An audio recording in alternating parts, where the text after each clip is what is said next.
How's it going, everyone? Welcome back to the channel. So today we're going to do some more work on the MK4 Supra finally. Well, I'm going to do some work. Willie's already been doing some without me because he got sick of waiting for me. So I'll go over a bit of what Willie's done to the car. Hey guys, so yeah, it's finally time to get back into this thing. It's been sitting here in the corner for far too long. So what we've done, we already had the motor mounted, sitting in place. What we didn't have though was a gearbox cross member to hold it all in place, and that was quite important before we move on to other things which require the motor to be exactly in its place. So we'll take you under, we'll show you the cross member. Here is the gearbox all mounted now with the cross member that Willie made up. If you can't tell, Willie owns a CNC plasma, so he cuts out whatever he wants. So it's a pretty cool looking thing. So yeah, that's all squared up. Samsonite sequential HGT bell housing to our 5S motor in the MK4 Supra. Also just ordered some drive shaft bits from Samsonite in Australia as well, so that hopefully we can get that drive shaft made soon. Right, so now we have the motor all mounted in place. The next job for us is the cooling system. Being this is quite a short motor, it gives us a lot of freedom in terms of the cooling system, and it's quite important to us that it's done properly. We don't want to deal with overheating motors. I've been there, Scott's been there. We'll try not go there again. So what we have here is a generic radiator from Phoenix. This is just a Chinese thing, but I've had good success with these in the past, and this is their biggest generic one that they sell actually, and it actually fits really nicely in here. And then sandwiched here is also another Phoenix product. This is an intercooler.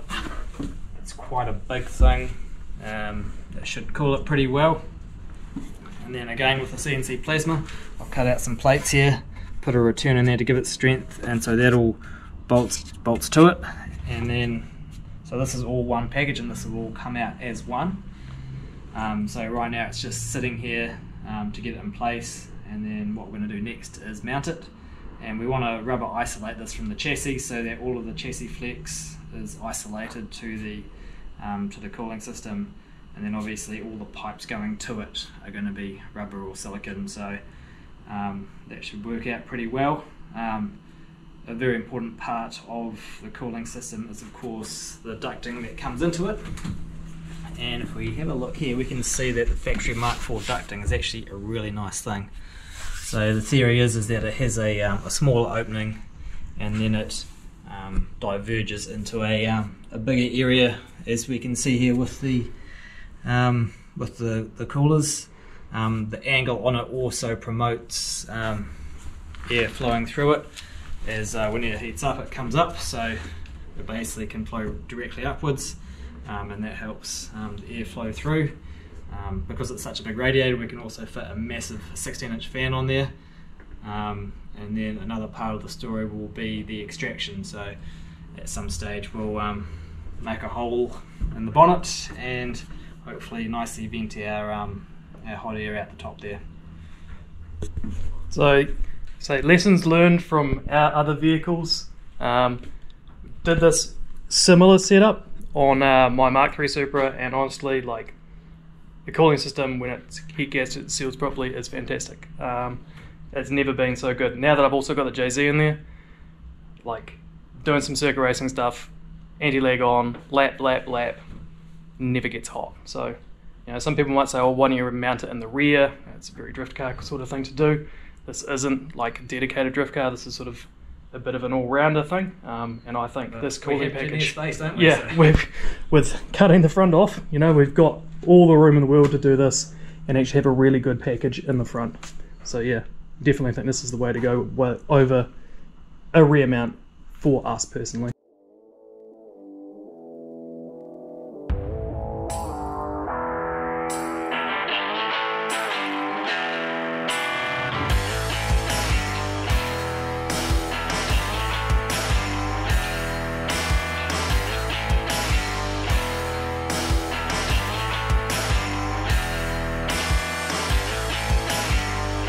Got these mounts tacked in now, and for the second time after double checking our sway bar clearance, which is now fine. So now we're moving up to the top. We've got some rubber isolators in here, and I'm gonna get some mounts and we'll just go straight to the intercooler. Yeah. Yeah. Straight down to the intercooler. And then that'll be that all mounted.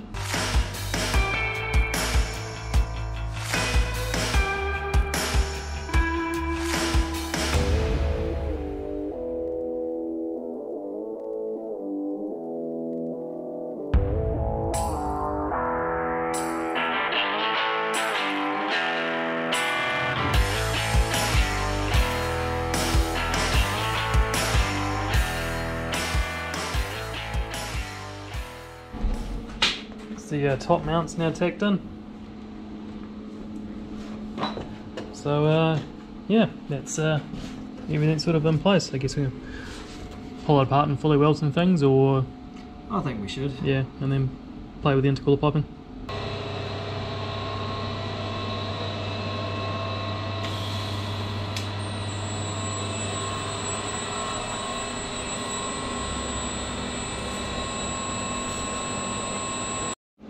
Right, so now we've got our cooling system back in. That's all nicely mounted up, so we're very happy with that. And we've also got our turbo here, and what we've done is we've locked off the joint a bit on the turbo and welded that on. So that'll be sort of how the turbo will live, and then it's going to have a joiner there like so. And the next part of the decision making is how we're going to do this piping here. So probably what we'll do is we'll chop that little bead off there, and that'll get welded to the intercooler itself in there. And we're yet to decide how we're going to finish this, but somewhere along the line we need to put in this reducer. So it's a 2-inch out of the turbo and a 2.5-inch into the intercooler. And we're going to put another joiner here. So when we put another joiner in, it's going to make it way easier to take everything in and out, and give it some more flexibility as well in the pipe work when it's all shaking around and whatnot.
So here we have both of the intercooler pipings sort of tacked up and in place. Some nice symmetry going on here. It's pretty sick. Bloody happy with that, Willie. Yeah mate, stoked. Very chuffed. Well, then it's just a case of actually finish welding all of them, and then probably looking to exhaust or power steering, one of the two. Depends on whether we can put the car on the hoist or not, but there's plenty of work to do on it. Yeah, and there's no shortage. But it looks way closer. Yeah. This was quite a good feel good project, this one. Get some motivation back, doing fun jobs that look awesome. Yeah. Yeah, it's pretty dirty. Sweet. Well, thank you very much for watching, guys. We'll leave it at that for today with just the intercooler piping. Some pretty good results with that. Pretty happy. So yeah, call it a day, and hopefully get back down here soon and get some more work done on this car. Not another 6 months, eh? Not another 6. They don't know it's been 6 months. they probably do. Yeah. Anyway, thanks for watching, guys. See you later.